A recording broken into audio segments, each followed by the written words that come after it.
Good morning. Welcome to today's in-training webinar titled Are You Ready for Entrepreneurs? My name is Todd Tracy. I'll be your host today with In Alliance. This program is brought to you by the Illinois Main Street. Before we get started, let's go ahead and talk just about a little bit of housekeeping.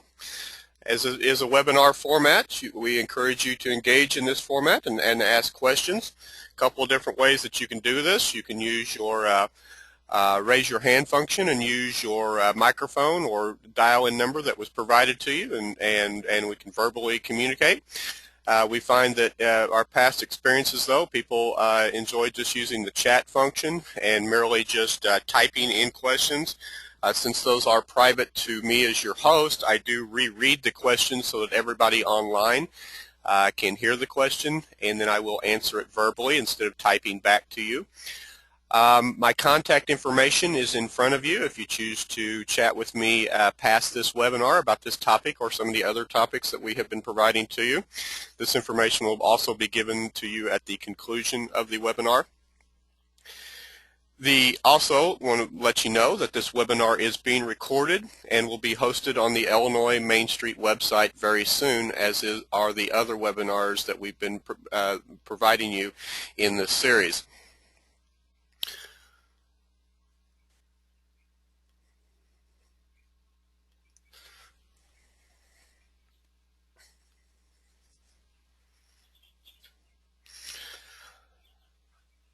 Okay, the very first question that you have to ask yourself is, are you having opportunity for business startup, and is it not enough? The question is answered in a variety of ways, and we're going to go through that this morning. The questions that you must answer first and foremost are the questions that are asked by the entrepreneur. Now, these are very lengthy questions here, but this is a bullet point list of virtually every entrepreneurial question that will be asked before a business venture or business startup in your community. I'm going to go through some of these just to draw attention to it. I encourage you to, you can either jot these down or go back and view the webinar after its recording to get the rest of them. One thing, first and foremost, is an entrepreneur is going to ask him or herself, have I considered all the advantages or benefits to this idea? What's in it for them? Is it strictly just to make money? Is it for them to have a side job? Is it for them to complement another business that they are in? Is it to employ a family member? What basically are they getting into the business for? Do they understand all of the problems and all the barriers that go along with this business venture? Your more experienced and adept entrepreneurs will actually jot this information down and will do a quasi SWOT analysis on virtually any idea. However, unfortunately, a lot of business ventures that Main Street communities see are the first-time startup business, and they may not be able to, they may not understand the questions that they're asking. Though they may have them, they may feel that the answer is unobtainable, or they don't know where to go to for these particular resources. And this is something that the Main Street community can definitely bring to the table, and I'll talk on this more in a bit. One thing that really comes out with an entrepreneur is, first, is their product or service going to be competitive? Is there a competitor in their local market? Is there a potential for sales in their particular venture? And they're going to have a lot of hypothetical ideas as to how this might be. In my experience in working with entrepreneurs through the years, one thing that comes up quite often is, well, my family and friends just absolutely love this product and they think that I should get into business. And more times than not, it oftentimes is a restaurant or a catering business or something like that, which is very conducive and very sought after in your downtown community. But they perhaps maybe have not actually run a restaurant in the past, and they don't really know if their food has an appeal outside of their immediate network. and this is definitely some areas that the Main Street community can help facilitate this through focus group type settings and other type of means, in which we'll talk about that also in a second. The main thing that you have to when you're working with entrepreneurs and you're trying to be attractive to entrepreneurs is you want to make sure that you have answers to as many of their questions as you possibly can and have them readily available. We like to think that we're in a nice, perfect world where a potential owner of a new venture in your community comes and sits down in your office and sits across from you from the desk and asks every single one of the questions, and you are able to answer every one of those questions. Well, that's a very a perfect world, and part of the problem with that is a lot of times the questions get answered when they are off-site. So you want to make sure that a lot of the questions, especially the more general questions, are hosted on your website and you have answers to those. I'll have examples of that later in the webinar.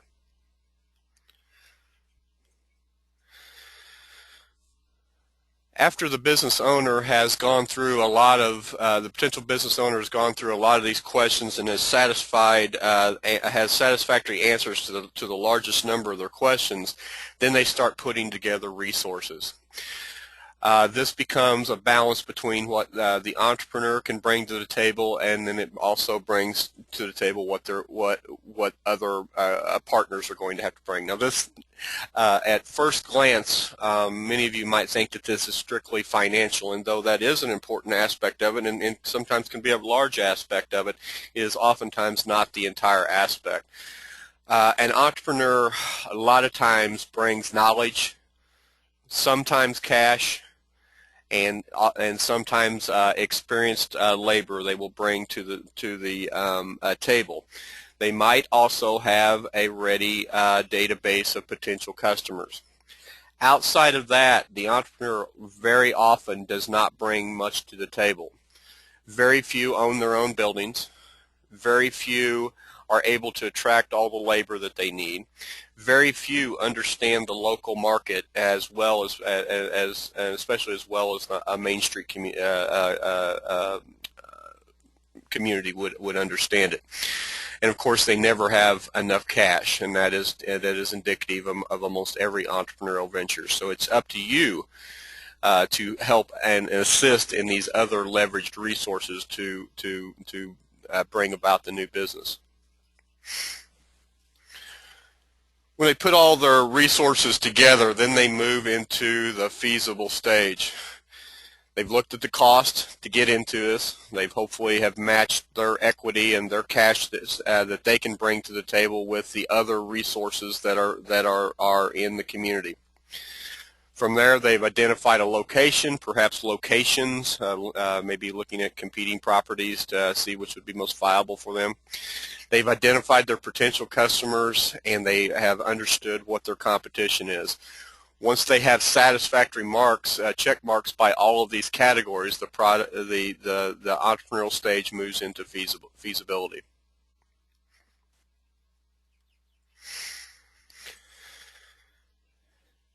And right before they move into the actual turnkey of the business, this is the actual stage that they look at, and it's the assessment stage. They have firmed up their idea. They have made it very feasible. They have now nailed down specifically where their physical location is going to be, and they understand to the best of their knowledge the cost it's going to be to get that location ready for their business. And then they do all of their final research to make sure that all of the I's are dotted and T's are crossed. When they're looking at that location, this is definitely an area that Main Street can be very supportive and can be very helpful to the budding entrepreneur. They need to make sure that all that available space and all alternatives are in a list. Of course, we know that as a part of the Main Street 4-pronged approach that it's very important for every Main Street to have a building inventory on hand that is very accurate. You want to make sure that they can see what the competitive market looks like. So they need to understand all of the new businesses that are in town. They also want to see if the current business community is satisfied. A business owner, and especially a potential business owner, is going to take more recommendations from somebody that's already in business as opposed to somebody that's with an association or with a civic group such as a Main Street organization. They want to know from the grassroots, and they want to know from the street level, is the business community satisfied? Now, we know that in virtually every community there's not 100% satisfaction. There's always a naysayer. There's always somebody that is not happy with their business. If we were to look at their business model, if we were to look at their cash situation, maybe if we were even to look at some of the psychology and personal um, um, um, initiative of the business owner, we see that probably it's more personal than it is the community, but nonetheless they can be a naysayer and definitely can deliver negative comments to a potential person out there. So it's very important that as a Main Street community, you know who is very positive about business, doing business in your community, and who is not. It's not necessarily you're trying to steer the new entrepreneur away from any particular individual, but it's very before, when you make recommendations to meet with business owners, it's very important that you give the budding entrepreneur an idea of what they possibly are going to be hearing in their discussion. Of course, then if one thing that competes sometimes with entrepreneurs that are looking at a variety of communities to move in is they're looking for what cash is available to them. This is very low on the bulleted list here for a particular reason. I hate to rank this list, but this is it tends to get a lot more press, and it tends to get a lot more importance than it does really in real life. Our communities have a variety of economic tools at our disposal. Most entrepreneurs know about these. If they don't, it's a relatively easy understanding of how to get to that level and how to get access to cash. And of course, last but not least, if they're going to be hiring employees, they're going to be asking a lot of questions. Where can we get those employees at?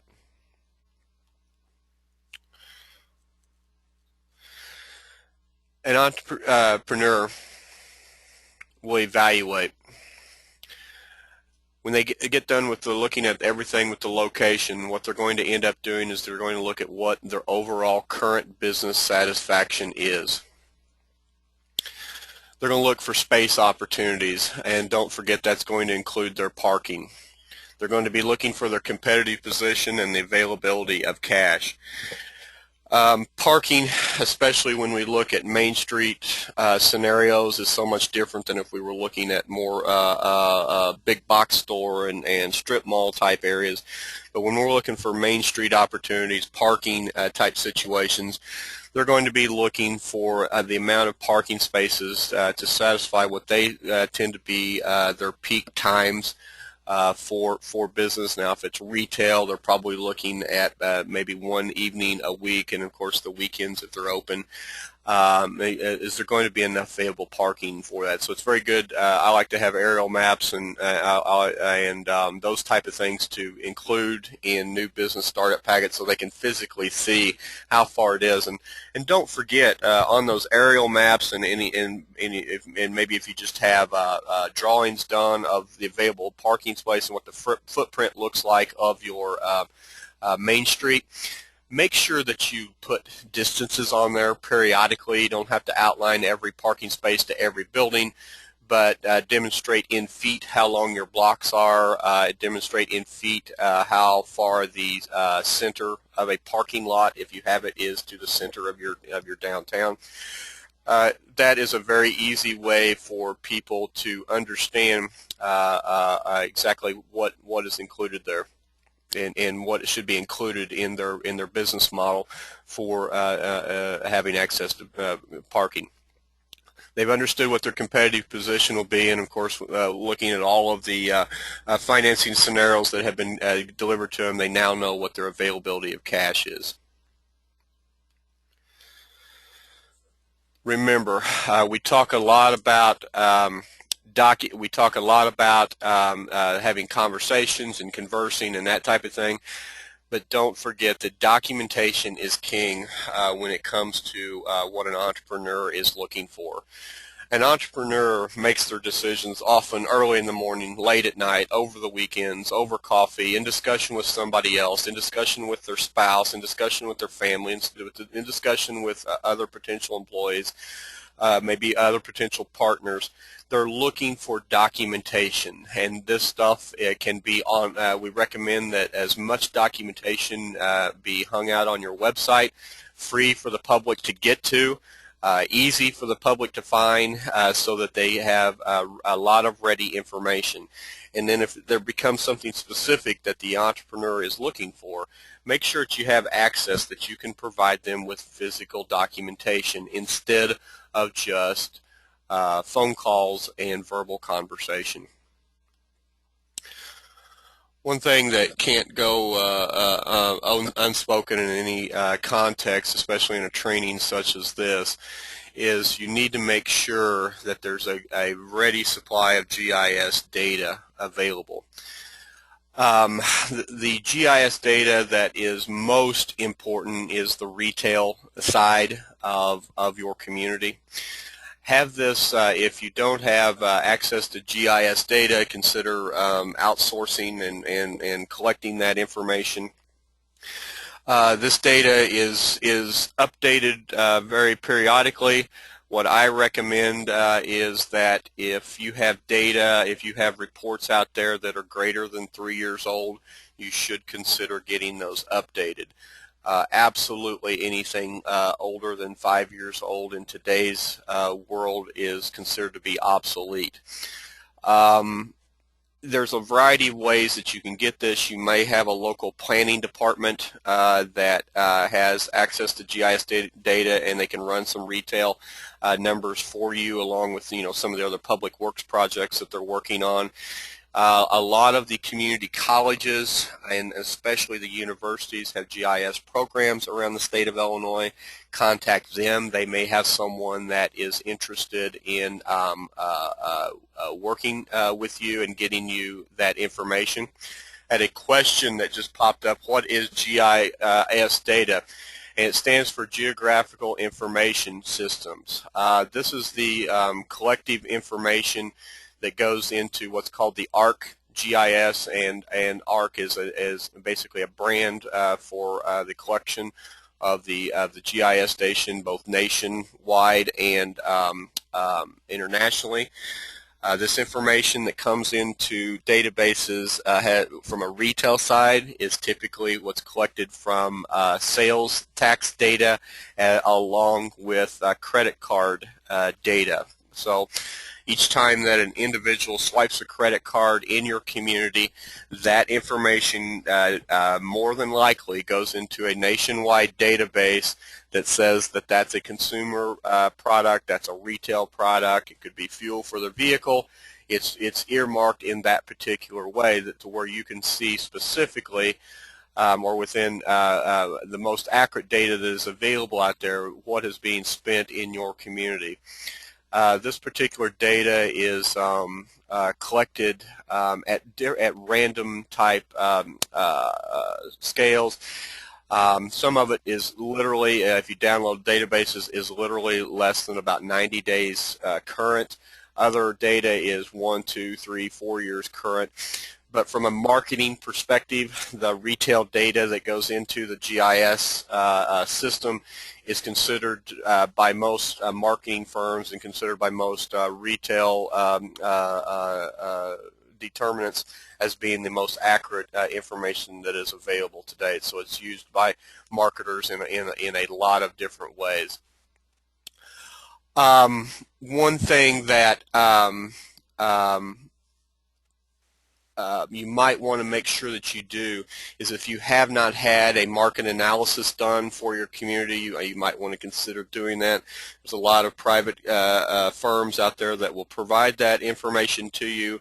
I've also seen very good studies done by community colleges and universities. There's a lot of ways that you can put together a market analysis, and for the terms of this particular training here this morning, A market analysis is just identifying what would be the most the most successful near-term projects that you can bring into your community. So in other words, if you happen to be um, uh, only have a moderate amount of restaurants, or if any at all, and maybe the market research data could reveal what type of restaurant could go in there, and as well as what type of, what would be a good location for it, what type, what venue, perhaps even some menu items and some price points that could be used. And again, that can be used for all types of retail and service in your Main Street community, just using the restaurant as an example. In the market research, a lot of times a report is very crucial to an entrepreneur because it oftentimes has loads of data, GIS data in the system, as well as it has some recent surveys of the community and potential consumers and other business owners, and that gives a real good idea of how to put all that put a business plan together, because the entrepreneur can say, hey, this is very real data, we have this right here in front of us. So going back to the GIS data, I said that you could get it from maybe your local planning department, whether that be from your regional planning commission or it be from your local community planning department, maybe a countywide planning department. And then also universities and community colleges have a lot of this information, of course, and then also the private market research firms also have access to this information. This particular slide that is in front of you, it's very simple to read. Everything to the right of the center of the 0.0, and again, it's kind of squished up for this particular instance, is showing you how much leakage is actually leaving this particular community. And I don't know, this could be within, just right in the Main Street district, or you can actually plug it in. So how much leakage is outside of the entire community? How much leakage is outside of our entire county? You can set this up in a lot of different ways to look at, where are people buying their goods at, and how much of it are they buying locally. Basically, this particular community here, which tends to be a lot of rural Main Street communities throughout Illinois, this data would be very duplicative of that you see in front of you on this slide, very duplicative of what you might see in your community. A lot of people in the rural areas go to the larger cities, or they go outside the community to buy a lot of their goods, and that's what is indicative here. Want to make sure that on your business inventory that you have something that is very detailed. It's very important that you have a downtown inventory that has the most information that you possibly can. You want to make sure that you have a current list of all the business names, contact information, of course, all their industry classifications.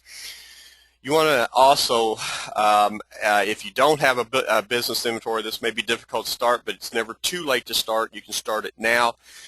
In your business inventory, make sure that you keep up to date on businesses that have left. If there's one thing that I see failing in a lot of business inventories, in the work that I do, it's what businesses used to be here, what's not here. That's always a question that entrepreneurs ask. Is, well, has anybody ever ran a business like that? And when you come back with them, well, yeah, I think so, or yeah, there was one here about 10 years ago, and that it's oftentimes is very vague, and there's not a lot of information. Nothing speaks volumes more. Like I opened with this part of the conversation, I said that we need documentation. Nothing delivers that more than to provide them. Yeah, here's this particular business. They were here for 2 years. They left, and they left because of this reason, and actually have it documented in there as to why they left.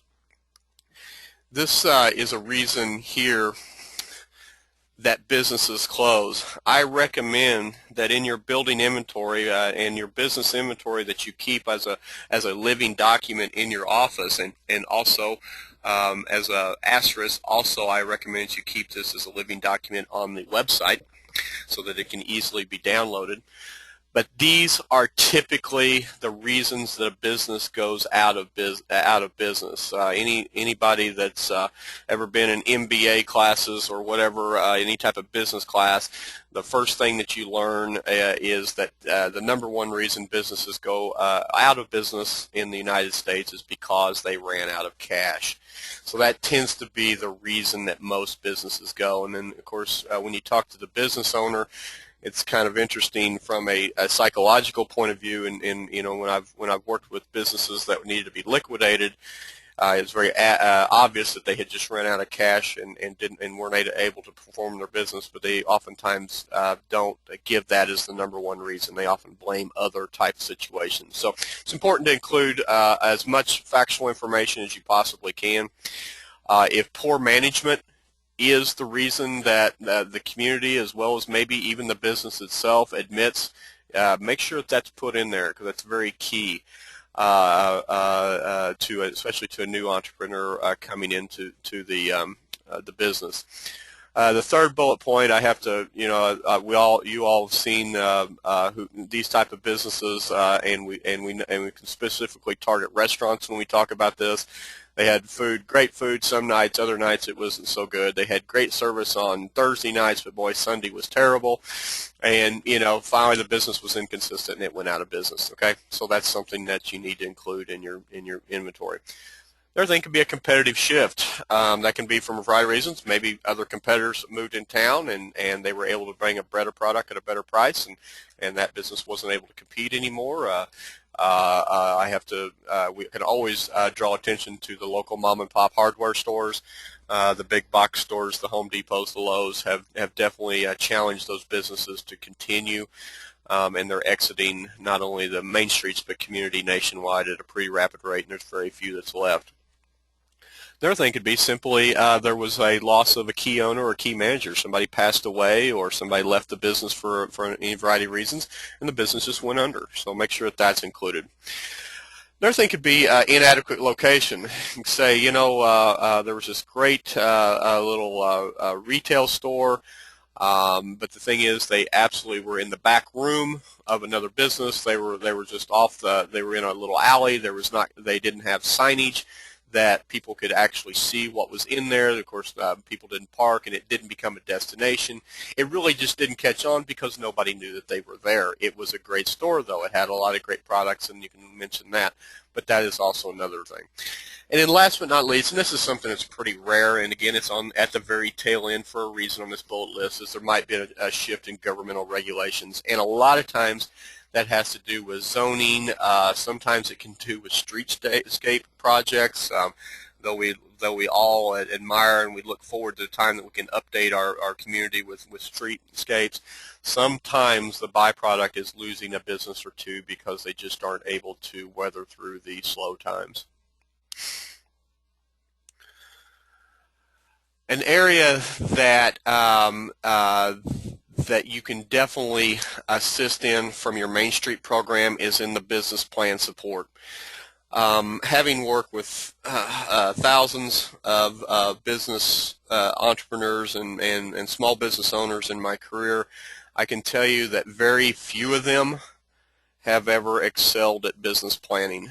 As a matter of fact, it's a rarity whenever you saw an entrepreneur actually know what goes into a business plan and able to collect the information, and then last but not least, put it into some sort of format that actually means something to the reviewer as well as to the business owner to use as a management tool. There's a lot of support out there. One's the SBDCs, the Small Business Development Center, and of course SCORE, the Service Corps of Retired Executives. Their primary function is to assist with the business planning aspect of it. However, having worked inside these organizations, I can tell you that they do go out and look for as many other civic organizations and many other individuals that can volunteer their time to specifically work with a budding entrepreneur. So it's a great partnership. It's a great linkage that your Main Street can have. But don't just assume that when you send when somebody needs a business plan that you just send it to an SBDC or to a SCORE representative and that business plan is going to magically appear. So you definitely, if you happen to be the initial contact with the entrepreneur, and if you want, and if it is your initiative and your goal to make sure that these entrepreneurs continue to thrive and continue to start up in your community, I would advise you to stay on top of that entrepreneur and make sure that they are getting taken care of and getting the resources that they need. And then one thing that I like to see, and a variety of Main Streets in my experience have actually gone through with this, they've hosted focus groups inside their organization. A lot of times they'll open it up to their members, to their boards, to their committees, say, come in, let's talk to this budding entrepreneur. He or she needs to bounce off some ideas and needs to hear back some really valid responses. How would my product be perceived? What kind of price points are you used to seeing? We understand that this business used to be here before. Can you give us more information as to why you think that business is not here? These type of focus groups mean so much to the entrepreneur, and it energizes the entrepreneur that there's so many people, and it can be only 6, 8, 10 people in the room, but they feel there's so many people that are specifically interested in them, and you can't beat that relationship that you're bringing to the table as a Main Street community. Financial support. Again, as you can kind of see the progression I've gone in my slide structure, I put this at the closer to the end in this particular section of the top section of the program, is because even though it's a necessary, every entrepreneur is going to ask you what kind of cash is out there. They're going to ask you what kind of loans. They're even going to ask you about the G word, what kind of grants are available out there. As we all know, those are virtually negligent in all aspects of a few communities. If they're giving grants, typically it's in a facade type program, which is wonderful, but there typically isn't that availability. But there of course are the revolving loan funds, there's the TIFs, the tax increment financings, the enterprise zone tax abatements, and the facade programs, and whatever else might be out there. There's a whole host. I've just listed the typical ones that are in most Main Street communities. There's also those resources. Who's bringing those programs? Of course, your local banks. They have, for all practical purposes, they have an endless supply of cash available to the entrepreneur. Now, whether or not the entrepreneur is eligible for that cash, that may be another story, because we all know the 5 and 6, and I think even in the latest textbooks, there's the 7 C's of lending that every prospective borrower has to go through, including the business owner. Sometimes getting the funds from the local bank can be the toughest aspect for the business owner in the money to attract, but nonetheless they often factor into it in some level or another. Governmental agencies, all the TIFs, the enterprise zones, that all comes from city and regional and county governments. So the relationship has to be built there so that they can make application for that. And of course, in all the quasi-government programs that are out there, your CDCs, which are offshoots of banking, however, have some nonprofit statuses, your regional planning commissions, all those type of entities that are out there, and all the other more location-specific entities that are out there. They have a lot of times loan programs that are available to the entrepreneur. And last but not least is the state programs. The state, for all practical purposes, is in the business of creating jobs and creating tax base.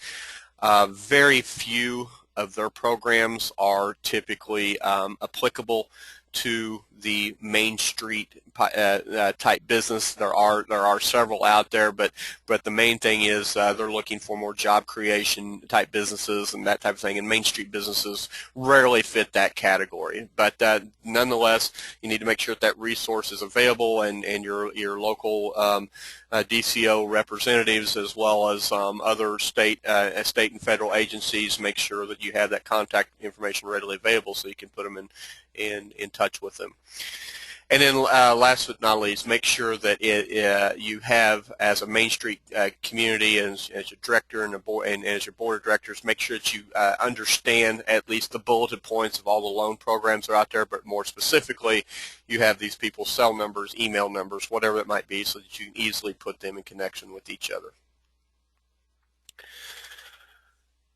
To finish up our talk today, one thing that that you must make very clear is an entrepreneur wants to feel welcome, and these are ways that you can make them feel welcome. It's very important that you make the community in general aware that you're entrepreneur ready. One thing that I've learned through the years is that communities oftentimes are negative about their own resources and their own direction and their own future, especially members that have been there from years past, where back in the 1950s and 60s and even up and through the 70s, main streets were the hub of business activity in not only the community but oftentimes for the entire county.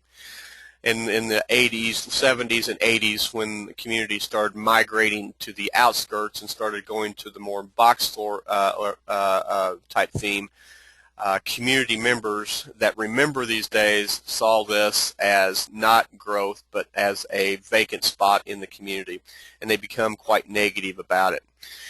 And they tend to, some of your community leaders, in fact, might not see that this community needs to be entrepreneur ready, and your Main Street is oftentimes the most inexpensive and can be the most attractive place for an entrepreneur to set up shop at. And we've got to make sure that the community at large is aware of this. One thing that I recommend that you do in your press releases for new business startups, for a new entrepreneur that's come to town, specifically use the name entrepreneur.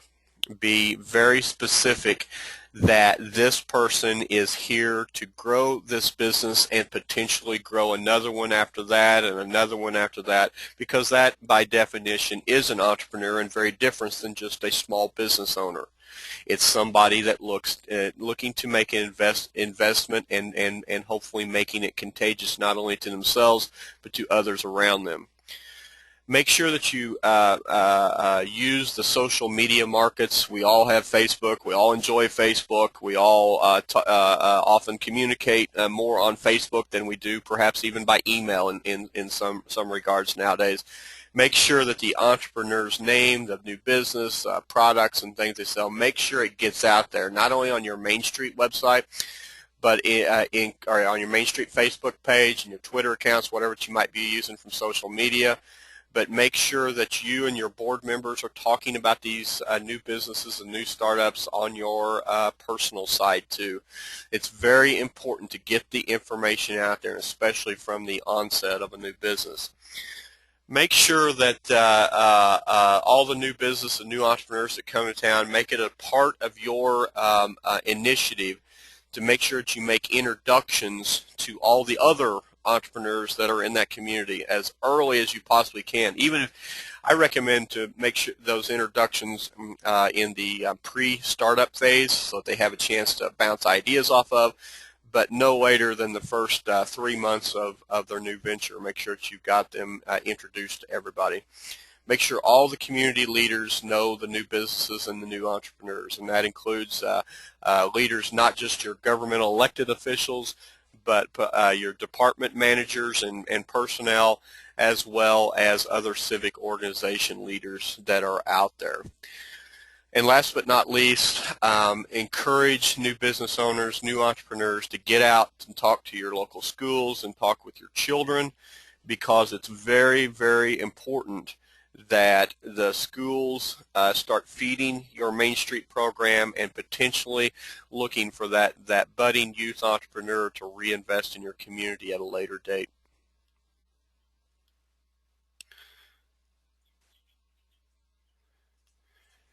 You want to make sure that you make your Main Street available.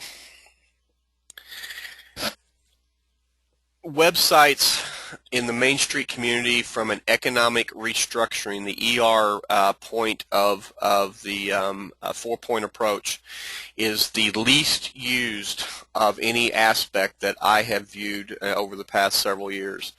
You need to make sure that the Main Street website or whatever website that you host your downtown or your community activities on and your community resources, make sure that it is very specific that demonstrates that you are entrepreneur ready.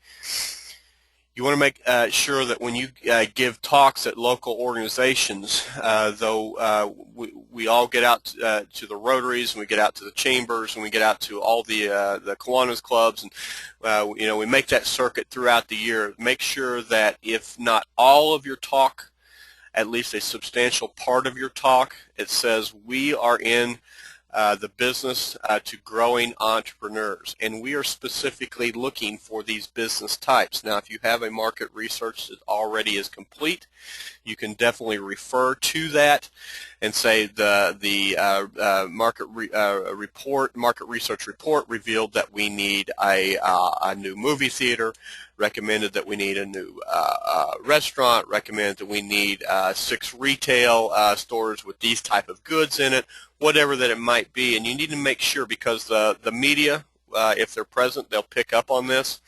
The second thing it is, these organizations a lot of time represent other entrepreneurs and other business advocates in your community, and they will pick up on some of your catchphrases and some of the specifics that you have brought to the table, and it will go home and it will go throughout their workplace, and potentially that entrepreneur will say, hey, I could start that.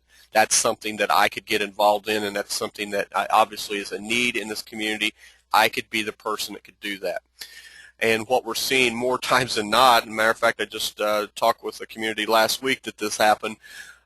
This particular concept had been delivered in this particular manner, and the person in the audience went back and talked to his recent college grad who was sitting at home, was unable to find employment in his field, and this father and this person's grandfather and this college grad is now looking at starting a business in the Main Street, not only to give employment to this young individual, but to also actually look as a business venture, a viable business venture for the family.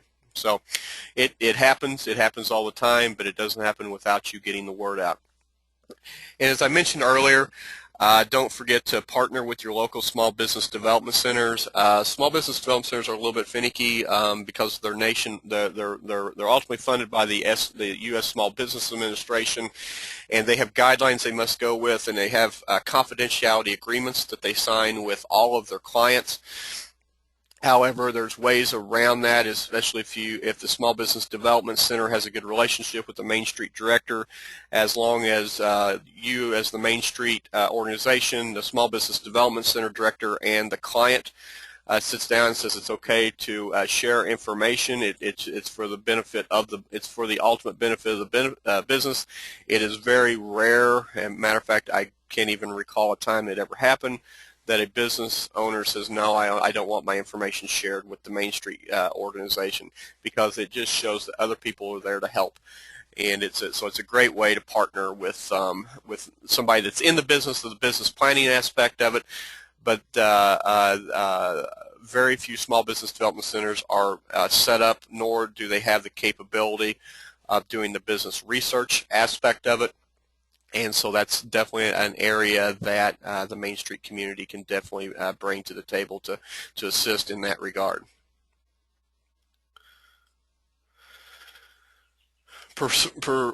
Prepare yourself with those champions for your community, and you need to put together, looking at these two guys in this picture here, I'm sure that you all have individuals of their caliber and experience and wealth and resources at your table, and if you do, make sure that they're set up in your mentorship program, because there's not a budding entrepreneur out there that wouldn't like to be sitting just listening to these guys talk in their conversation right now. You want to make sure that you have as many mentors set up as possible. The mentors are somebody that can guide a new business into fruition. It can be an existing business owner. It could be your small business development center director. It could be a retired business executive. There's any number of people that it can be. It could be an organization leader of some kind. But whoever it is, it's somebody that can mentor them. You also, I recommend that if you want to demonstrate to budding entrepreneurs as well as habitual entrepreneurs, it's never a bad thing to show that you have entrepreneurship clubs and organizations set up, especially targeting the youth. It demonstrates to the individual wanting to make investment in your community that you are looking at all aspects of the business model for your community, and you are doing what it takes to enrich that community through education. Make sure also that if you have any existing entrepreneur, well, not if, but the ones that you have, your existing small business owners and entrepreneurs that you have in your district as well as maybe in your community, the most energetic ones, make sure that you have them in your database, and they're on your phone log, they're on your email list, and they're on your drop-by list when you're touring around the community. Make sure that these people are made aware. Don't just show up on their doorstep unannounced, and don't just show up and expect something from them that you haven't already gotten their permission from, but get their permission to bring budding entrepreneurs, or those potential clients, that are those potential individuals that are right at the cusp of opening a business. Assure them that you're not just bringing everybody by to meet them. You have done your best to check the background. You've done your best to work with the business plan. You've seen that they're at a stage that they're ready to make a move into your community, and then you'll bring them to these energetic individuals to really pump them up and ask those really specific questions that only can be answered by somebody that's doing business in your business district. And then last but not least, don't forget about the Business Incubator. This is a community that we've done some Main Street work up in Minnesota, in Red Wing, Minnesota, where the Red Wing Boot Company is located at. Actually, the Red Wing Boot Company was a partner in putting in this particular incubator in this downtown. But they're starting. They got it off the ground a couple of years ago, and they've already got several tenants in there. And you're definitely looking at a business incubator that fits your particular community. This is something I recommend, that if you have locations available that you think might be suitable for a business incubator, to make sure that you assess what type of businesses that you want to bring to the table. Incubators in the past probably, for all practical purposes, probably more have failed than have been successful. But the reasons the ones have failed is they did very poor planning. They just set up basically divided buildings, and took a building, divided it out, said this space is available for X amount of dollars per month, and anybody that wants it, first come, first served. Those are the incubators that are no longer around, and nobody really knew what they were for in the first place. So make sure that when you do a business incubator, I don't want to spend much more time on this topic, because it definitely takes a lot of training within itself about how to correctly go after a business incubator and set one up. But don't forget that that is another way that demonstrates to the potential entrepreneur whether or not they want to start in your incubator or not. It just shows that you're entrepreneur friendly in your community, and you can't go wrong with that.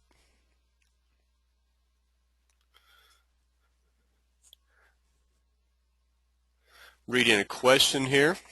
Says one of the participants says, I should make mention to the participants that sometimes the local building owners are willing to offer assistance through private loans, rent abatements, and other options to the entrepreneurs. This is an area that the local Main Street reps can help broker between the parties. That's very good. Thank you for that addendum to that. Yes, don't forget that local business, local building owners, a lot of times are there to also help out. Worked on a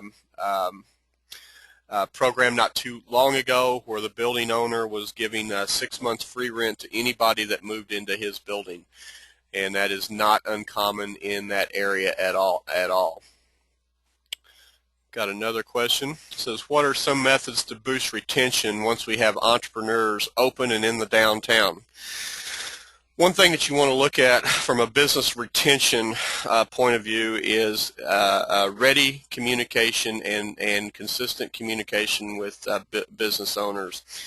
If you have a tenant in your downtown that you have not talked to in 6 months or less, more than likely that tenant is out of your realm of understanding and is out of your realm of retention.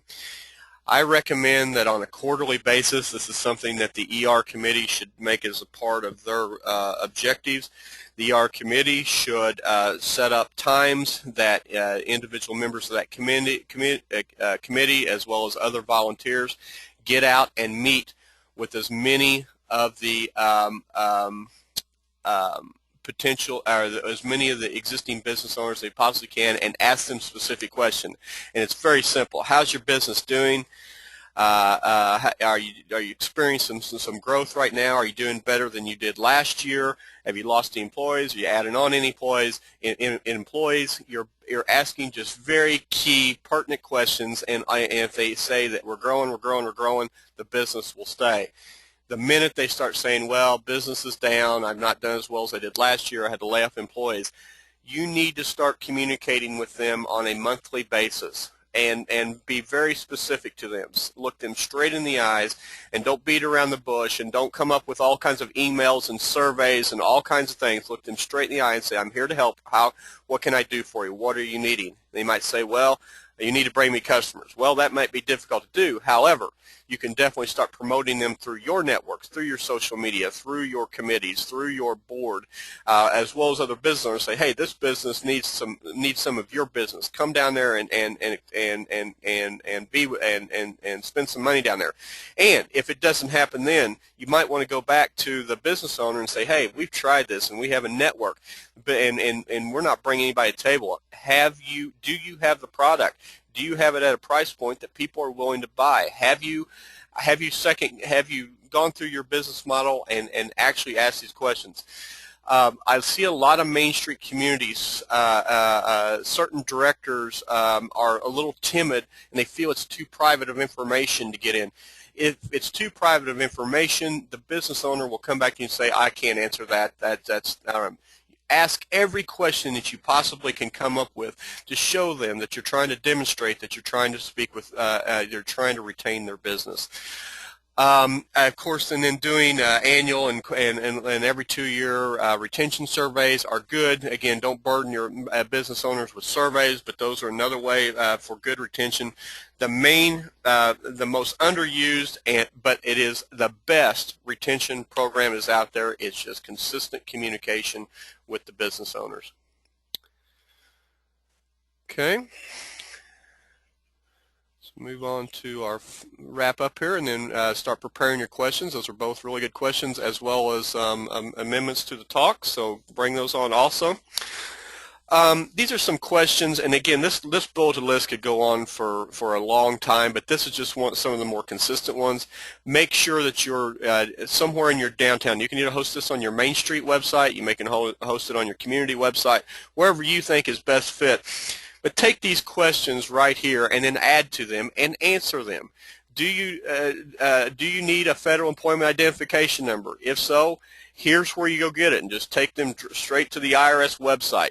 Do you need to register a business name or incorporate in Illinois? If it's a business name, you got to go to the county clerk's office, and here's where you do it at. If you're going to incorporate, here's the Secretary of State's website. This is where you go. Give all that information out there. Will you have employees? This is what you're going to need to know. Here's Department of Labor. Here's all the connections you'll need there. Will you be handling food? Well, if you will, you'll need food handling permits. These are the places that give the classes. It could be a local community college. It could be a local health department, wherever those are being held at. Put the specific information on there. Are you going to have permanent or temporary outdoor signage? A lot of your communities have some sort of ordinance, sign ordinance, and signage guidelines. Great, wonderful, but make them very clear and make sure that they have access to them so they can understand how to properly do their sign. And then last, your physical location is going to need these. All your zoning ordinances, all your building codes, anything that goes along with your Main Street. specifically. If you won't be able to answer all the questions specifically there, here's the phone number, here's the email, here's the contact person that you need to get in hold of that will help you with that next phase of your business.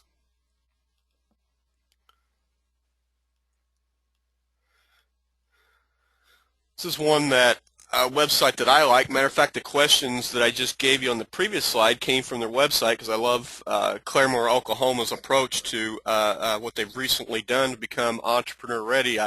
If I recall, I think it's ClaremoreCity.com is their website. Take a browse around that and look at just what they have done to show that they are entrepreneur ready. They've actually gone through a process and had their community analyzed by an outside team to say we are ready to help you turn key on a business. So you have to ask yourself, are you entrepreneur ready, and does your website demonstrate this? Does your board agree with this? And of course, is your director preaching this and talking this at every breath in your community? Okay, I'd like to open it up for questions for the next few minutes of anything that you might have. Just raise your hand and I'll call on you, or just type a question in the chat box and I'll reread it and answer it.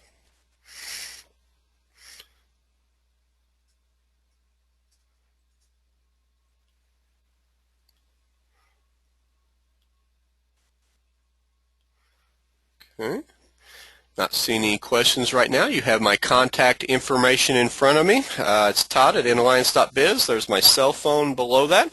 Anytime past this webinar, if you'd like to get a hold of me for any reason and chat about today's content, would be glad to talk to you. Thanks for joining in to the In Training In Alliance webinar hosted by the Illinois Main Street community. Have a great rest of your Wednesday.